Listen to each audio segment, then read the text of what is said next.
Hello, hello. Welcome to Education, Coaching and Technology. How can it shape China's future? I can tell you right now, this is the best panel, most important panel of the entire conference. If we don't have kids playing and coming through the system, we haven't got any of this infrastructure. I have three very passionate gentlemen on the panel today. We've got Daniel Stenz, who is the technical director at Shandong Luneng Taishan F.C. That's one of the top professional clubs in China. We've got Ruben Jongkind, who's the technical director at Cruyff Football, and Mr. Wim Jonk from Cruyff Football as well, the CEO. So we've got great international experience. We've got a Chinese expert here. My own background is in grassroots football. In Beijing, we started 20 years ago with a venture called Club Football, building the pyramid from the very base, because it doesn't really exist in China.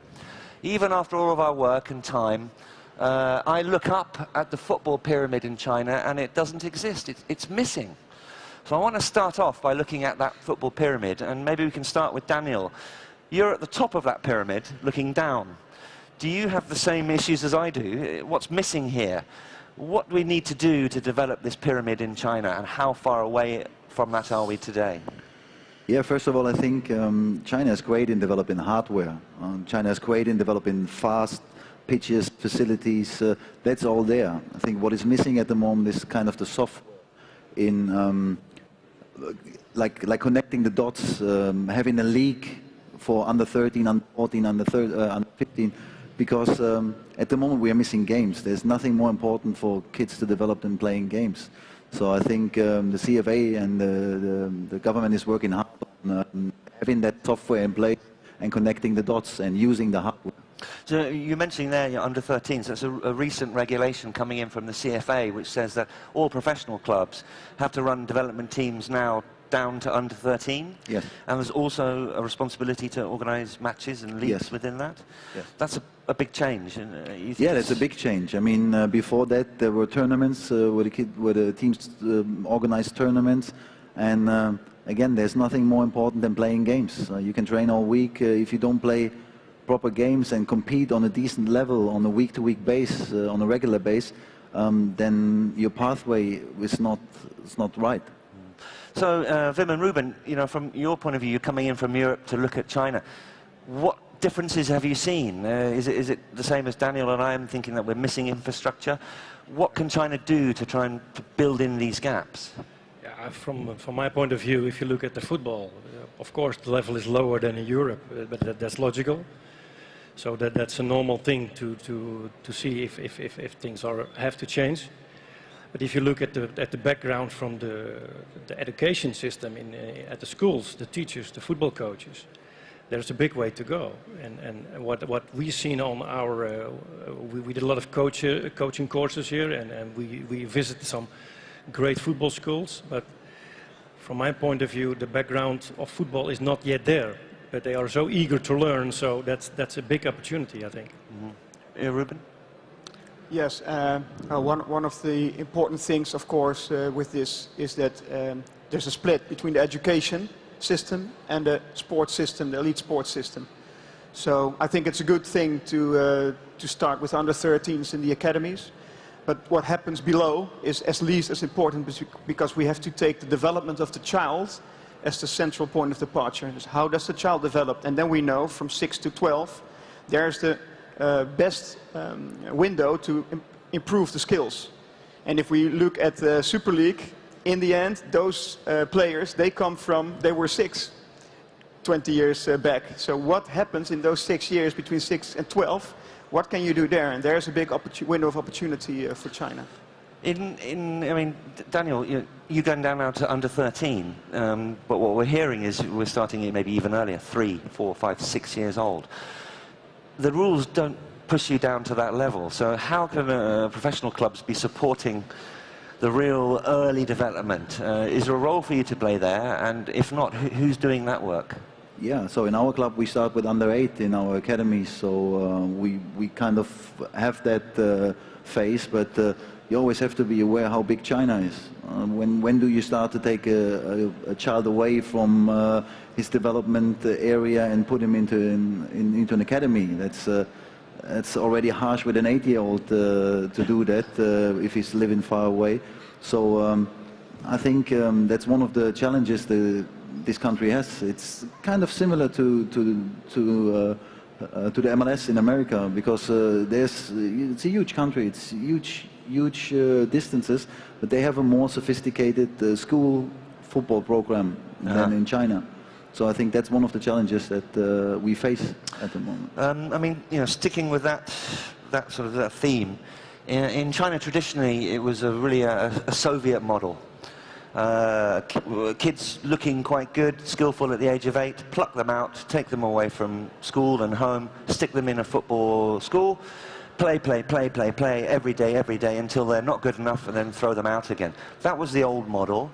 That is changed now. If there's one thing that's different, it is the education component. So I think the modern football schools in China are now offering kids an alternative education route. That's great. But how different are these schools from what we have in Europe? When you come here, you guys, do you have to change your model? Can you just import what you have and run it as we would in Europe? Or how do we have to change things to meet the local conditions here? Well, I think it's very important. If you look at it the traditional way here, it seems very disciplined. But if from my point of view, if you look at young players, we have to promote creativity, and also all those things are so important that they can express themselves in the right way, because they seem so disciplined. And I think it's a good thing to have discipline, but in the end you need creativity, because that's what football is for the fans. If you go to a stadium, you have to enjoy yourself, and it all starts with creativity. So that's the basis from all of us to say, okay, the basis must be there, and the skill training. And another thing is, of course, what we've seen is we went to great public schools in Beijing. We saw a big difference of quality of players in between the team. So there was a class with perhaps 2 or 3 children with fantastic skills, but then there were 4 or 5 who never touched the ball. So that's something we don't see in Europe. In Europe, there's already this selection process, and there lies a big challenge. How can we make sure that the best players, also in the school system, can play and train with the best? So there needs to be some kind of selection procedure set in place to create this system. Yeah, so we need to change our mindset with regards to how we are used to train, you know? Okay. Adjust your level of coaching and your way to approach the children. Yeah. So some of your work has been looking into schools. China obviously has to start with schools football. That's where the kids are. But if I look in Europe at some of the more advanced markets, you see various different types of models. You see some countries where schools play a very big role. You see some countries, I think UK is an example, where it's almost half-half. It's schools plus clubs working very together. But then we have other places like Germany where it's pretty much totally club-oriented. Now China at the moment has schools football, and we've yet to see the clubs come through. Can a schools-only approach work with captive kids? It's almost compulsory football. How much do they need to build the club side the club system alongside that in order to really develop players? Can it work just on a school system? Wim? I think it's a long question, I think. First of all, it starts with the normal things we already discussed. But if you look at, in Holland we have a grassroots system. So that's much easier, but we build that, and that's our DNA, our history, and that cost us hundreds of years to build those systems. And here we don't have that system, so we have to build it on. And how we do it, that will be difficult, because we need those grassroots, but you have to build them. So that's a big question. I'm not sure if that cost a lot of time. What's the word? Malala? Take it slowly. Is always Take it slowly. But things, you know, I get quite frustrated with that comment, because I've been waiting 30 years, and so how slow is so you know slow? how it works. Yeah. But okay. The other side of what happens with selection process, we've seen it in recent years in particular. Well, it started in the 50s. China had this idea that you take the best players at 16, 17, send them overseas for a long time, and when they come back they're going to be world beaters. In the 50s China sent the players to Hungary. In the 1980s, many went to Brazil in that generation. And in the most recent years, we've seen a lot in Europe. Spain, Portugal, France have all been locations. What do each of you think about this policy? Because most of the players who go are not going with clubs, but they're going independently. They are not being selected on merit by the European clubs. So China's paying for that themselves. They go to Europe, they join a private school, there's a very good education there. But because they don't have the playing level, they're not playing with professional clubs. They may be at foundation level, or at amateur clubs, or at school level. Tens of millions of euros have been spent on this method. Do you think this can work, or should the money be coming the other way, that we're bringing European coaching expertise into China and building things locally? I'd like to hear all three of you. Perhaps, Daniel, you could start. Yeah, I think you have to be careful both ways, bringing Europeans in and also bringing Chinese out. It's, you have to understand that this is a very specific market, where if you take a Chinese boy and bring him to Europe, of course it's a great experience for him on a personal level and also on the football level, but you cannot expect him to explode in his development there. And at the same time bring in, I mean, I'm a foreigner, I'm a Lao Wai in China. You cannot adopt something that works in Germany or take it and throw it into the Chinese market and expect that it works. So you have to meet in the middle somewhere. So I think if you send kids abroad, then this has to be structured and planned. We send our under-17s to Brazil because we own a training space there, which is perfect for their personal development. But I would be very critical on just sending them on their own and just throw them in and see what comes back. Yeah. Ruben? Of course, this is, there's two sides of the coin, so we can think about how we can control things. So what can we as adults do to get better players, but we can also think in terms of how can we ignite the spark within the child. So we also started, for example, with 3-4-year-olds. They never touched the ball before. So we started at the school, there were 0 children playing football. Now there are 100 children playing football, and some of them are playing it in their spare time. Best players ever, they came from the streets. So how can we ignite the spark within the child? That could be, I think, a very good addition to the things we regulate. I think that could be something we can work on to create this culture of football, such in a way that talent is also produced without us having to influence everything. So, organic. Organic way, yeah. Is that just another way of saying falling in love with the game? Yeah, if 3 billion people in the world are interested and love this game, then, well, another billion more in China is possible, right? Yeah. Wim, how do you see that? I think exchanges are good at a certain level, I think, but it all starts with the street football.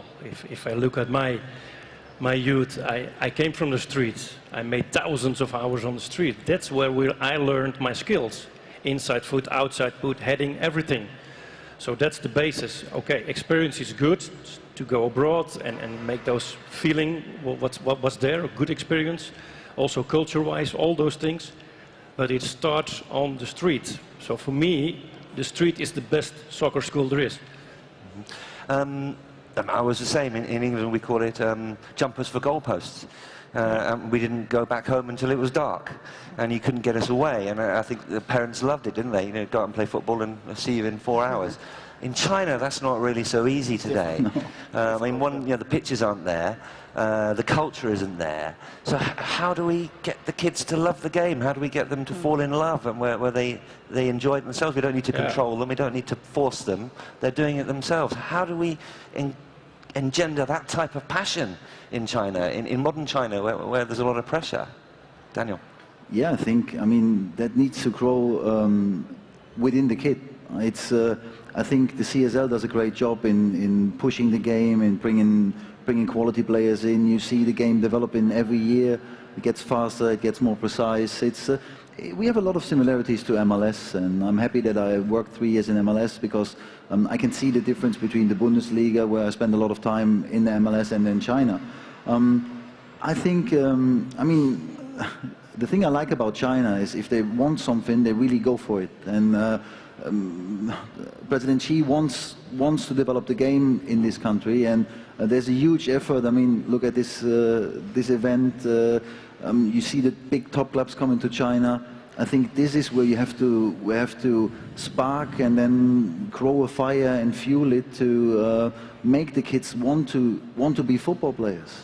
You know, on that same thing, I want to add up on that. I think that's a good remark. I think it also depends on, this is particularly a role of the coach, I think. And especially in the education system provides a fantastic situation, because you can literally and theoretically influence all the children in China through the education system. So if we can ignite the spark with the coaches and having them realize how beautiful the game is, but also how it helps to create social skills, psychological skills, physical skills with all the sitting, which will be a big problem, obesity, which is also in China a problem. If we can help them to also convince the parents that it's a good thing to play football instead of a waste of time compared to what they else could do with mathematics or language, whatever, then through the coaches we can ignite the spark to the players, and then the culture can be built. That's my idea. You mentioned their parents, okay. Yeah. So I think, you know, in Europe, because we've had these generations and generations, it's kind of there, the parents know. In China, this is the first generation. So Wim, you know, how important is it for us to be convincing parents of exactly that thing, that the football is a wonderful game, it helps with social skills? You said it already, the parents must be part of it. So we have to teach them as well. Also the coaches, but also the parents. Because it's a beautiful game, not just football, but sports is lovely. Every sport, but football in general. It's the biggest sport in the world, so don't be afraid to look at another picture. But as what Ruben's mentioned, what we have to do is to educate the coaches in the right way, because there are so many philosophies in the world. There are very good things from Europe, but also a lot of bad things from Europe. So we have to be careful what we bring in and do it step by step, because there is so many money involved. So there are so many bad eyes coming in as well. So we have to be careful. I think China must be careful and look at the best picture, what fits the culture of China as well.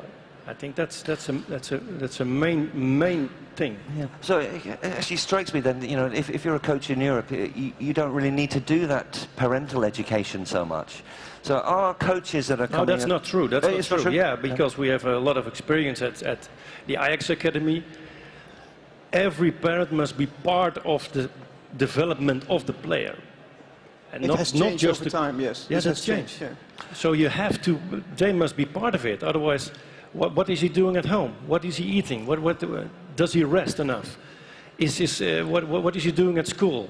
So we have to be very aware of what he's doing behind the football, on the pitch and off the pitch. So you're saying that youth coaches, as part of their own training, includes modules that will teach them how to engage parents and bring them in? Because I really feel that's something missing here. It's necessary. Yeah. In your club, do you see, I mean, further down from your elite level, how are the local coaches? Are they doing that work well? Are they encouraging? Yeah, I mean, our level is a more sophisticated level. Our academy in Weifang is one of the top facilities I've seen in this world. So we do the homework there to really take the kids and help them to improve. But the parents play a crucial role, and that's very easy to understand if you look at the demographics in China with the one-child policy. It's I mean, that was abandoned like 2 years ago, but you still have a lot of families with one child, and do you really want to have that child on a soccer pitch or gain education on the piano or somewhere else? And I think this is where you have to take the parents with you and say, it's very healthy to be on a soccer pitch. It's you come home dirty, but you're happy, and it's maybe better than playing PlayStation at home. So that's I think where you have to start. Do you think we're winning that battle? I mean, there are so many pressures, academic pressures on China. They need good results in university, extra maths lessons, extra science lessons. This is one area. The other area which I see a difference, you know, I'm sure you guys were the same. Very young, you chose football as your sport, and that's what you played. In China, we often see kids maybe 10, 12, even 14 years old. They haven't yet decided which sport that they play. Monday is basketball, Tuesday football, Wednesday is dancing, you know, Friday is revision. They're not committing to the game at the same depth of passion. Is that a problem that you see here? Of course, I mean, but you have the problem in America as well, where soccer, how they call it there, is sport number 5, behind American football, baseball, basketball. So when I was working as head of scouting, we were fighting for an athlete DNA, because you all know that kid, maybe Wim was one of them, that is good in sports in school. So how do you get him to decide for football or soccer and not baseball, where you can play till you're 45 and earn way more money than in soccer? You have to breed the love for the game, and it comes with fun. And that's sometimes in China, it's very, Chinese are very focused on progression, but I think the fun aspect is an aspect that, especially in the age category of 5, 4, 6, you have to breed that. Yeah. You guys, feeling the same? Fun starts with fun and love and. Yeah, fun, but also fairness. Like if you look at what we have done in Europe, the youth systems are not fair. Yeah, you can see it in the relative age effect, which means that 80% of the elite players who play in youth academies in Europe, everywhere, they're born in the first half of the year, and only 20% born in the second half of the year. So clubs and coaches choose players who are good today, but because they're physically stronger than the younger ones. But later in the World Championship, this distribution is 50-50. So this fairness is also important. It should be inclusive. Everybody should be able to participate. Everybody should be able to get playing time. I talk about grassroots level now especially. And also flow. And what I mean with flow is the challenge should be right. So sometimes what we've seen as coaches are from Europe, they are going too difficult too soon, too tactical often. But it's about the skills development first. So we need to take an individual approach with the children. So how can we get a right environment for each child within a group to improve every day? So those elements are crucial for success. Would you like to add to that? I can add to it, but a lot of coaches are just focusing on the results of a game. And you have to focus on the development of a player. In which age is he in, and what skills does he need? Where is he good at? Not just where he's not good at it, but focus on his weapons. I think that's, and most of the coaches are focusing on results, and also clubs are structured like that, because we had the same at Ajax, where the focus was so on a Saturday on results for 13, 14, 15 years old. I think it's not the best way to do, because focus on development and give the player the right tools for games as well. Maybe that's a step higher or a step lower because of the age effects. All those things together makes a good point. Mm-hmm. Okay, thanks very much. The next area I want to look at is football reform, because we are now in a new era in China, and not just in football. And President Xi, as I mentioned before, is the biggest supporter Chinese football has ever had. In history, Deng Xiaoping gave us a few choice words on football. Song wa wa zhua qi, grabbing from the kids and taking them up. Just a few choice words that he gave us as direction. President Xi has given us a 50-point football plan, now followed up with further regulations. So I want to talk a little bit about how these reforms are working in China. The Ministry of Education has been given a huge responsibility to look after the school side of football. But at the same time, the CFA, out of the sports system, is also enacting a lot of new regulations that are helping to improve the game. But in China, I mean, the reality is that the education system and the sports system have many, many different conflicts. They have always found it hard to really work together. So rather than put you on the spot about China, I'd like to ask the guys from Europe, how best do education and sports sectors work together, say in Holland or other places? How can people cooperate rather than fight together? Should we be how to share the responsibility rather than try to take control over it? How does it happen in your markets? Well, in Holland, because we have this background from 100 years, more than 100 years, of clubs, which came from Industrial Revolution, the culture of different religions, different neighborhoods, a big community of volunteers, parents. They help to create the clubs and do the coaching. this is not be doable in China. So the education system, I think it's a good way to go there, with the education system to get the grassroots going up there. On the other hand, coaching courses in Holland, for example, they are all being done through the federation. So the level of the content, that's regulated more centrally. And I think they have to find a way to get these two worlds together. So maybe there should be some kind of DNA, like how do we want China to play, or what kind of culture fits, kind of football philosophy fits China broadly, and then raise the level of the courses, get some uniformity in, and then try to bring this to the schools, because we also did courses for PE teachers. I think they had an excellent level, general level of sports theory, but they didn't have a lot of background in football. So how can we bring the knowledge from CFA, because they have the knowledge, into the schools? Maybe that could be a way to cooperate. That's just a take.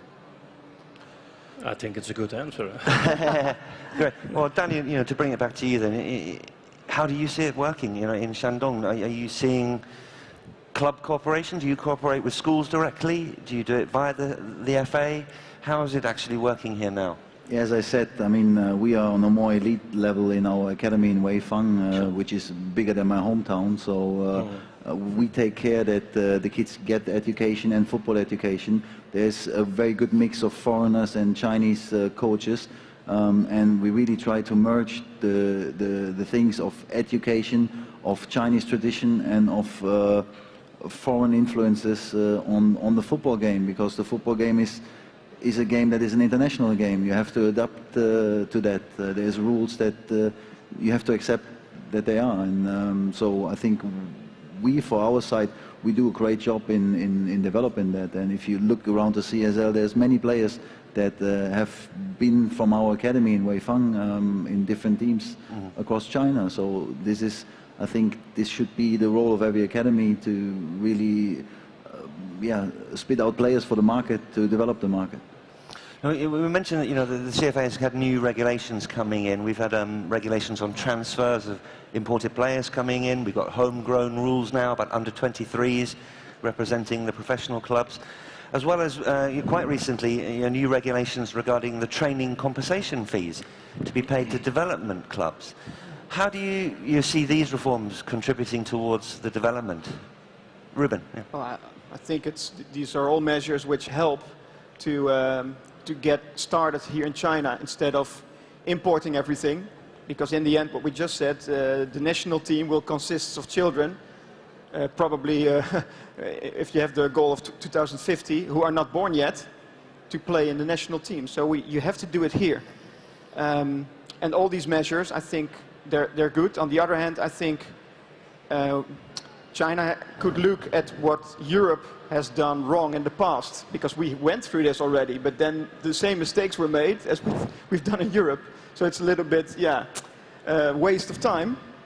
Not to make the same mistakes is very important. That's actually what Johan Cruyff told me in my last phone call with him before he died. He said, we could help China to avoid to make the same mistake that we have made in Europe. That's a really great quote, isn't it? I mean, Wim, again, can we shortcut in China? And we talked about 100 years in Europe. With our help and with our support and advising them what to do, can we shortcut that development route? Can we do it in a much shorter period of time, or does China have to go through this? I think everything is possible, but you have to be careful what you're looking at. So it all starts with which philosophy you're in, and football-wise, that's so important. There are so many ways to go, so you have to pick the right things, and not everything is good from Europe. Don't think that's true. It's not true, but pick the right things, I think, and then you can build an own DNA, because that's what fits the culture here. That's so important to mix those things. Otherwise, you're going step by step, and every year something else. And if you look at something and stick with it, and that's also a problem that we had mentioned in Holland as well. If you don't stick with your own ID, with your own DNA, things go wrong. things go the wrong way. You mean sort of in the philosophy of how you play football? Yeah, yeah. Philosophy and how do you think about talent development and where do you start? Yeah, okay, we need the grassroots, but it starts with the basic skills. That's the main thing to start off. If there is a football philosophy from Europe or elsewhere that you think is more suited to China, of course it won't be the same, what kind of systems and philosophies do you think are going to be more suitable for this country? We've heard a little talk about America perhaps being a closer model, but what do you think, what are the best models to be following? That's why we're here. Is your model, is the Cruyff model now? Okay, fair enough. Daniel, from your side, you know, do you see in Europe particular, is it a Spanish way, is it the English way, the German way? Is there best examples that China should be following, or are we really beyond the basics of grassroots talking about developing a Chinese philosophy? I'm always skeptical in copying things. Look, when Spain was so dominant on a national team level, everyone wanted to play tiki-taka, everyone wanted to mimic that, but the Germans are not made for tiki-taka. So when the Germans came back to what they're really good at, they started to develop their own style again. I mean, Wim said that Holland is known for football education, for player development. Still, Holland is not going to the World Cup, which also every culture has its problems. It's not just, you don't have a blueprint of okay, if I do that now, then this comes out, and you could not even adopt the Dutch vision into Germany without any problems. So bringing that to China is a big challenge and needs to be adapted to the specifics of the Chinese market, of the Chinese culture. You're just thinking about, you know, the stronger teams in East Asia, Japan, South Korea, and North Korea. Now, you know, very, very different political, social systems there, but all able to produce pretty high-quality teams. Are these Asian examples perhaps closer to what China should be looking for? Of course. Yeah. I mean, yeah. If you look at for example, this comes up in my mind. Look at Belgium. They picked the right things from Holland because of they loved the way they played, but and they picked some things from France and they mixed those things together, and that creates a new experience and then they started to reform the coaching's development style. That's what they did at the federation, and then you can build, and that took 10-15 years, 15 years to build that system, and they don't have that much amount of players in Belgium, just 200,000-400,000, but now where they are at the FIFA ranking top, but they were inspired by the Cruyff vision, by the words of Cruyff. That's what they told me as well, because one of the members in the Belgian is in our team, because yeah, we just look for the best players. Right. I mean, it sounds they're going to have to feel their way and pick and choose, and then over time we develop a philosophy. So again, you know, no shortcuts that we can offer. Maybe we can shorten the time, but they're going to have to find it their own way over time. The last section I want to talk about, which, you know, part of our topic here, is about technology and the role of technology in development, in evaluation, monitoring, etc. Daniel, in China, how close are the professional clubs now to matching the top level in terms of technology? Are we still a long way away, or is this part of the hardware infrastructure that China's been able to import quite quickly and successfully? I think that's one of the main reasons I came to China. I was hired by the club because the approach of the club to be really at the forefront of technology, to say we have the hardware in place. So the club did a huge effort in creating a club database where we combine scouting, match analysis, performance analysis for all our players and academies.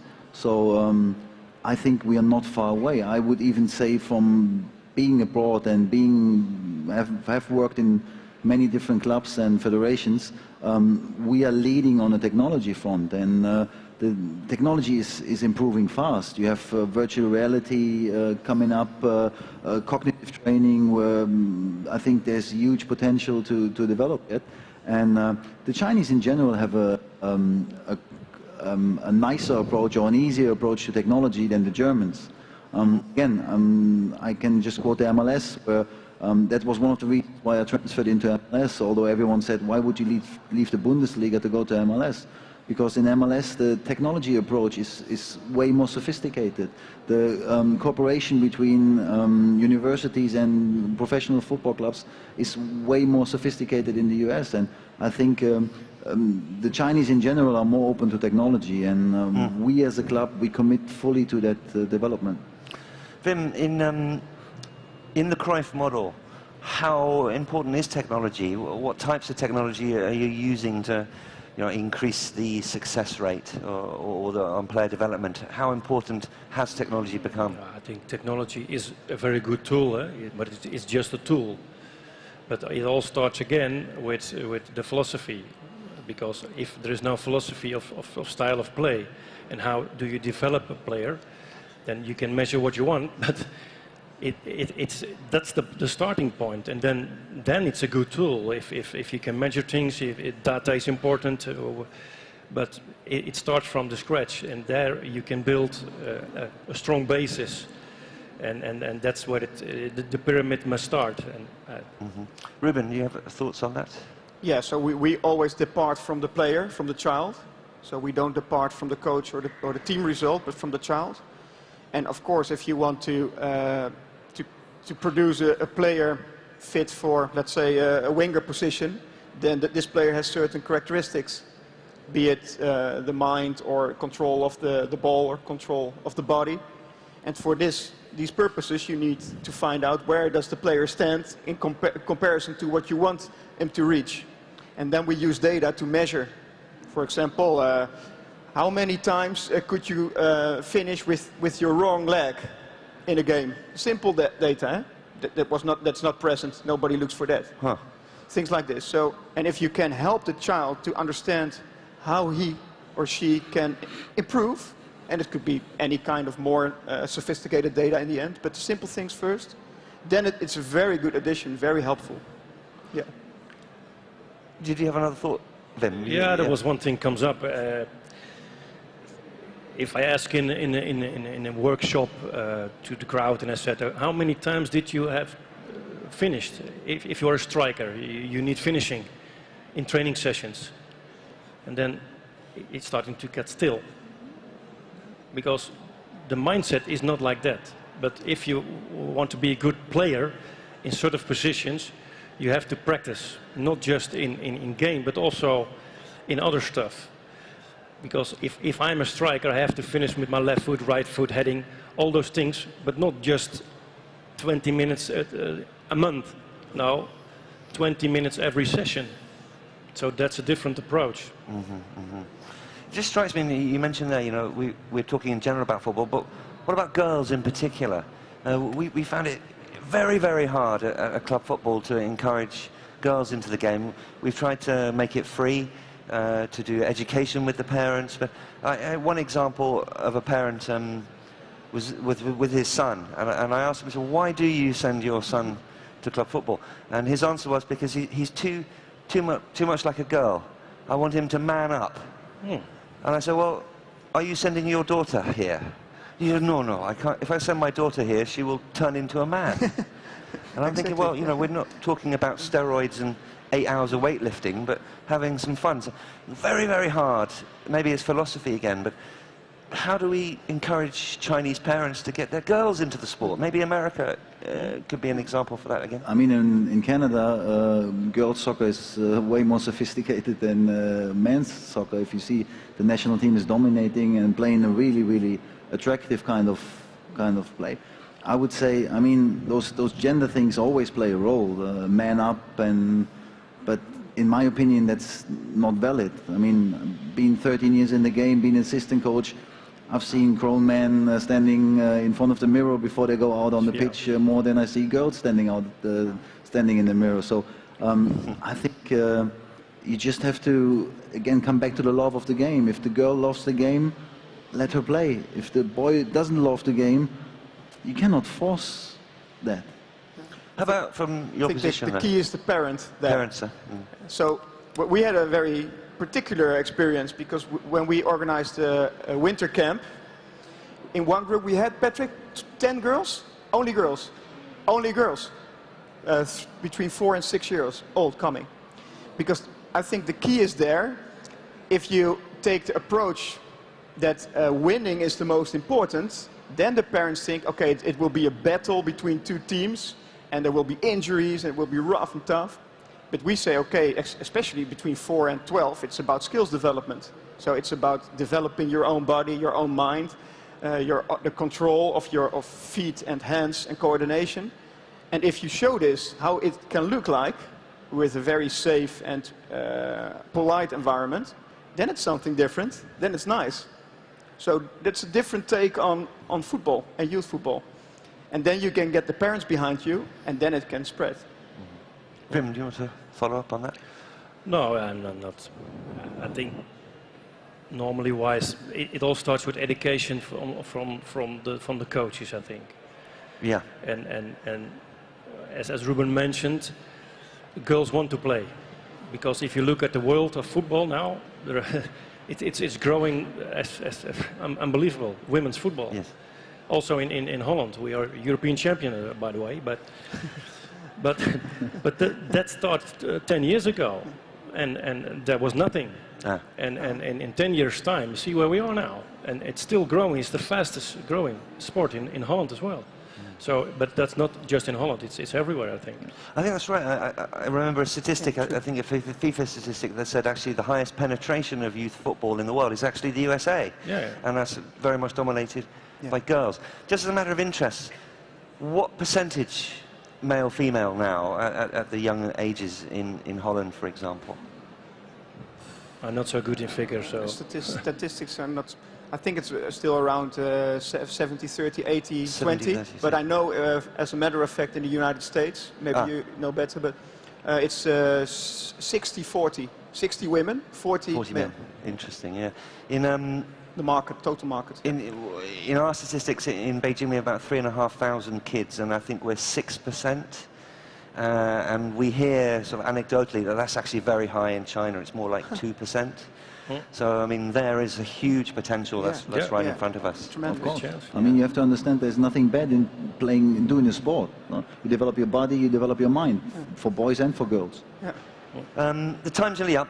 You know, I have a question. It's maybe a difficult one for you guys to answer, but I want to know what you think, or how long you think it will be before we consistently get international level players, not CSL necessarily, but international level players coming out of China, men or women. Are we talking 5, 10, 15, 20 years, or never? If I can start with Wim. It's a good start, a point. No, it's not about several years, but if you start from down under, there it's all starts. So if you look at Belgium, for example, that takes a long time. But if you start now to develop, then in several times you have good players. You can create good players. But it all starts with the coaching education. That's from my point of view. Right. If that's not the right philosophy that fits with the Chinese culture, then you don't create an own DNA. So, if you have that in place, yeah. If a child is, you start now, it plays football with 4 years old, then around 23, it can reach a certain level. So at least 15 years, if we take today as a starting point, at least 15 years, yes. Daniel, do you see any of the young players coming through now, so already 16, 17, 18, do you see the talent reaching that level? You do? We have talented players in our academy, where you think like, wow, he is talented. And if you play the numbers game, I mean, you mentioned the Belgium or Switzerland. Switzerland has 7 million people living in Switzerland. The net value of the national team is 700 million. You play the numbers game on China, we have 1.4 billion people. There must be talent. We just have to identify it, and we have to push it, and we have to help coaches, parents and players to come through. And it's a question of time, and it's tough to answer. 3 years, I think, is quite a bit short. 5 years also, but it will happen. Mm-hmm. So you'd say these kids are already born in the system now? Yeah. We have a guy that is excellent. Really excellent. I love to watch him play. It's really good. Good. Well, I mean, you're 30 years in China. What's your take on this question? You know, maybe it's strange to ask a moderator a question. It hasn't happened yet. Of course it has to happen. The talent absolutely must be there, but yeah, but how do we find it is the problem. And then how do we develop it continually and keep at the level of the competition? You know, if you're in Europe, you're playing 6-8 times a week. You've got great leagues, you've got different structures, so everyone is at the same level. All of these things yet to be put in place in China. So I think even if the talent does arrive and is there, it's very, very hard to keep them progressing at the same speed as internationally. Obviously, you know, below the level that your club's operating, really at the younger ages. But of course the talent has to be here. There's no reason. There was always sort of traditionally an excuse used to be, we're the wrong body shape for football. This was used to be, we're not the right shape for football. I mean, that's obviously rubbish, isn't it? But, and South Korea, Japan, North Korea, Lionel Messi, there's so many examples of why that doesn't make sense. China always seem to like to find excuses why we can't do it, but maybe that's part of the philosophy of playing. They have to play a different game. They're not going to play an English long ball game to the big centre forward. It's going to be a different model. So I think there is great hope, but it's in the implementation of all of these ideas that we're still a long way away. Okay, we have more or less finished, but I would like to open it up to the audience. So if there are any questions, please do stick up a hand and we'll get you a microphone. There must be a question. I can't believe nothing has been generated by the conversation. Yes, here in the middle, if we can, thanks. If you could let us know who you are and the organization. Thank you. Hello. I'm Lionel. I'm a football player. I come from Macau. And I want to ask whether you can find some relation in this fact that the China in individual sports are very successful, but when it comes to sports and team sports are not so good. I want to ask if you can find some relation, and maybe this can be a point to think about it. Wim, do you want to start on that one? Yeah, I know what you mean, I think. The Chinese are so focused on individual sports, and football is a game to connect each other. Because if I have a weapon, I need you. Because I'm a striker, for example, so I need a midfield player. And then you start with the philosophy again. So you bring it back to the philosophy, and then you need the skills. First, you need the skills, and then the right philosophy, and then make it easy for coaches and players, and bring with the right principles of play, for example. And that's what we did at Ajax as well. So make it simple, and how can we make a good model from 60 to 19 years old? And it all starts from there, and build it up, and step in there with a lot of tactics. Start with basic skills, and then grow up and make. Because individual skills, you need a team as well, and both together. And then you need principles of play. Ruben. Yeah, maybe it's, I don't know, it could also be related to cultural things. What strikes me is that the collectivism is there. I've read, for example, the Red Book, and if you take the Red Book, it's all about the collective. So this it seems like a paradox. I could not find an answer yet. But maybe Daniel and you're longer here in China. Maybe you know better what Daniel, the factors are behind this. Team versus individual. Yeah, we have good athlete DNA in China. I mean, Shandong Luneng operates a ping pong club as well. If you see the 11-year-old girls playing ping pong, I would have not any chance against them. They're very good. They're very, very driven. It's just now to connect that in a team sports, decision-making, creativity. We don't have a lack in China of defensive players. We might have a lack in creative forwards. So you see the foreigners coming in, most likely foreigners. Similar to MLS, you don't spend the money on a left back. You spend the money on a striker that scores goals. And I think, given the fact that China is good in esports, as you said, that's logic. I think. I mean, I played football all my life. When I came home from school, I went out on the streets, played. in Beijing, that's quite difficult to go out as a 10-year-old and play on the streets because you never come back. So, of course, they play at home, they play esports, but the Chinese have a good DNA. They are sophisticated in what they want, and they train hard. I've seen the ping pong girls. When we in Weifang, I watched the ping pong. They train so hard. It's unbelievable. So I think now it comes to a pathway of really connecting those individuals into a team. I think I'll just add one comment. We haven't talked a lot about government, but I think results being the focus is one thing. So if you look in the Olympic Games, and a lot of China's sports investment goes into Olympic sports, football generates 1 gold medal. And you have to work very, very, very, very hard in order to get that gold medal, and that's obviously proved beyond China's capability. But if you are targeting gold medals and targeting results, then it's much, much easier to look at those individual sports, and particularly the sports with not great participation around the world. So you see, a lot of China's success in Olympics individual sports is coming in, pistol shooting, or weightlifting, or sports where perhaps it's easier to pick players and put them through the Soviet kind of system.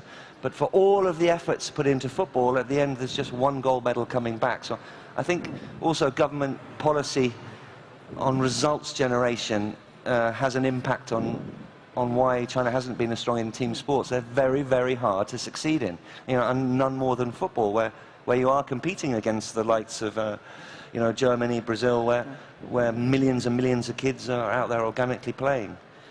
Any other questions?